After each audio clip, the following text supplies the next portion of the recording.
नमस्कार साथियों, आप सभी का स्वागत है।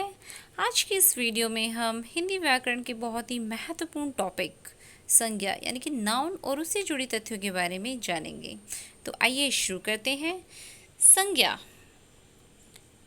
संज्ञा किसी व्यक्ति, वस्तु, स्थान, भाव आदि के नाम का बोध कराने वाले शब्दों को संज्ञा कहते हैं।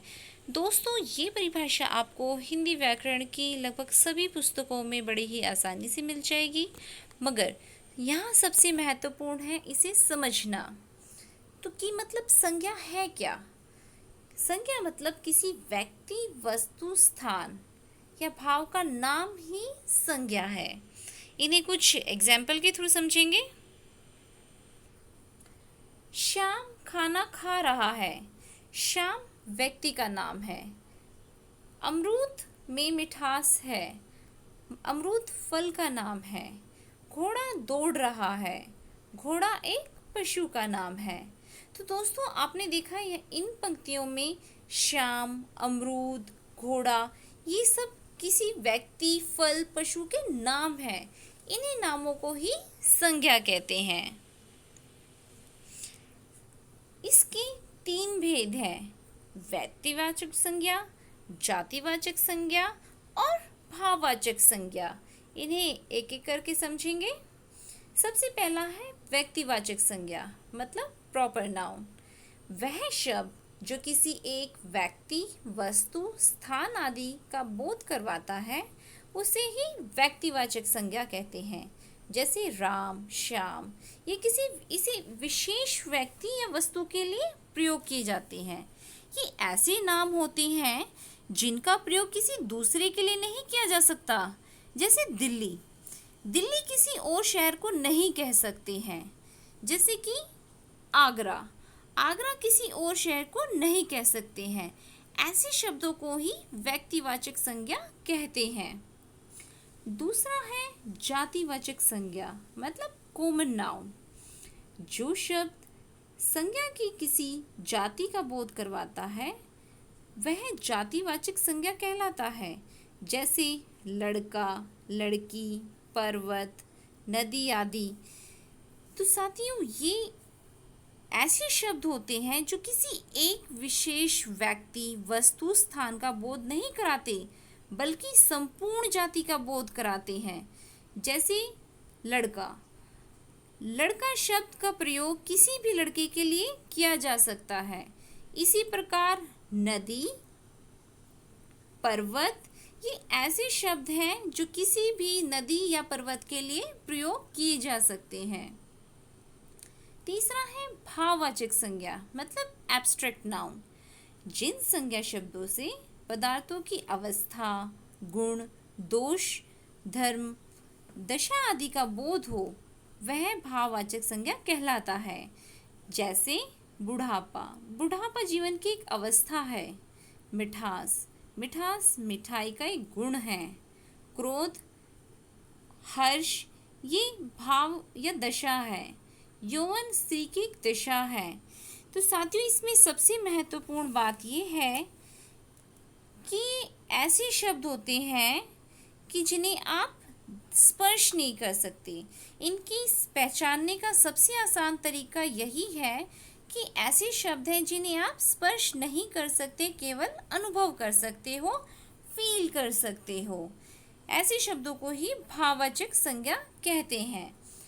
जैसे गुस्सा आना, क्रोध आना। हम उस गुस्से वाले इंसान को, क्रोधित इंसान को तो देख सकते हैं, मगर उसके गुस्से को, क्रोध को हम स्पर्श नहीं कर सकते हैं, उसे टच नहीं कर सकते हैं। जातिवाचक संज्ञा के 2 भेद हैं: द्रव्यवाचक संज्ञा और समूहवाचक संज्ञा। साथियों, यहाँ पे सबसे पहले महत्वपूर्ण बात यह है जिसे हमें समझने की आवश्यकता है। मैंने शुरुआत में आपको बताया कि संज्ञा के 3 भेद हैं: व्यक्तिवाचक संज्ञा, जातिवाचक संज्ञा और भाववाचक संज्ञा। अगर आपसे पूछा जाता है कि संज्ञा के कितने भेद हैं, तो आप बताएंगे 3।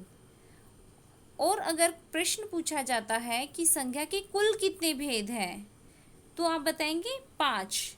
अगर 3 या 5 दोनों जो है आपको ऑप्शन में मिलते हैं तो आप 3 ही लिखेंगे, मगर ये दोनों प्रश्नों जो है ऑप्शन आपको एक साथ कभी भी नहीं मिलेंगे। जो जातिवाचक संज्ञा है इसके ही 2 भेद हैं। पहला है द्रववाचक संज्ञा, मतलब मैटीरियल नाउन। जिस संज्ञा शब्दों से किसी धातु, द्रव, सामग्री, पदार्थ आदि का बोध हो उसे द्रववाचक संज्ञा कहते हैं। जैसे गेहूँ, चावल, घी, सोना, ये सब एक सामग्री है जिनसे हम और चीज़ें बना सकते हैं। जैसे कि गेहूँ, ये सब। दूसरा है समूहवाचक संज्ञा, मतलब कलेक्टिव नाउन। जिन संज्ञा शब्दों से किसी एक व्यक्ति का बोध ना होकर पूरे समूह, समाज का बोध हो वह समूहवाचक या समुदायवाचक संज्ञा होता है। जैसे सेना, सेना में कई सैनिक होते हैं, यहाँ पूरे के पूरे समूह की बात होती है, ना कि किसी एक सैनिक की। दल, दल भी अनेक शब्द व्यक्तियों से मिलकर बना होता है, उस समूह का निर्माण करता है, उसे ही दल कहते हैं। तीसरा है पुस्तकालय। पुस्तकालय में बहुत सारी पुस्तकें होती हैं, उन पुस्तकों से मिलके ही पुस्तकालय बनता है। अब प्रश्न आता है कि संज्ञा की पहचान क्या है, आप उन्हें कैसे पहचानेंगे। संज्ञा शब्द कुछ प्राणीवाचक, कुछ अप्राणीवाचक होते हैं, कुछ गणनीय हैं तो कुछ अगणनीय हैं। प्राणीवाचक संज्ञा, अब इनकी एक एक करके बात करते हैं।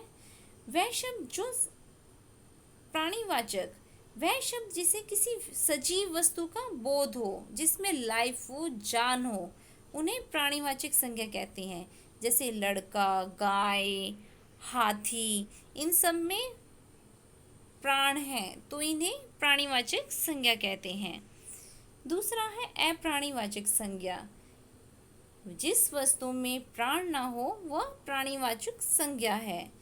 जैसे रेल गाड़ी, मेज, मकान, पुस्तक, पर्वत, इन सभी शब्दों में प्राण या जीवन नहीं है, ऐसी संज्ञाओं को अप्राणीवाचक संज्ञा कहते हैं।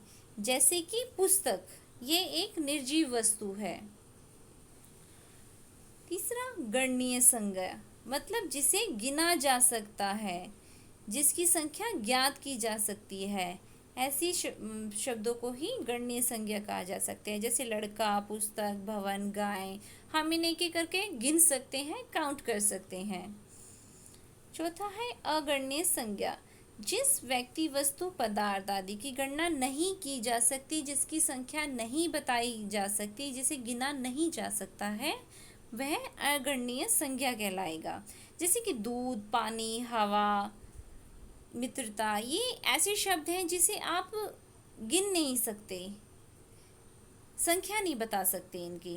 तो साथियों, ये आज का आपका टॉपिक था। मैं आशा करती हूँ आप सभी को समझ आया होगा। इसी तरह की ग्रामर और इंग्लिश ग्रामर के लिए भी समझने के लिए, इस तरह की इंटरेस्टिंग वीडियोस देखने के लिए you can like, share and subscribe our channel. मिलते हैं अगली वीडियो में। Thank you.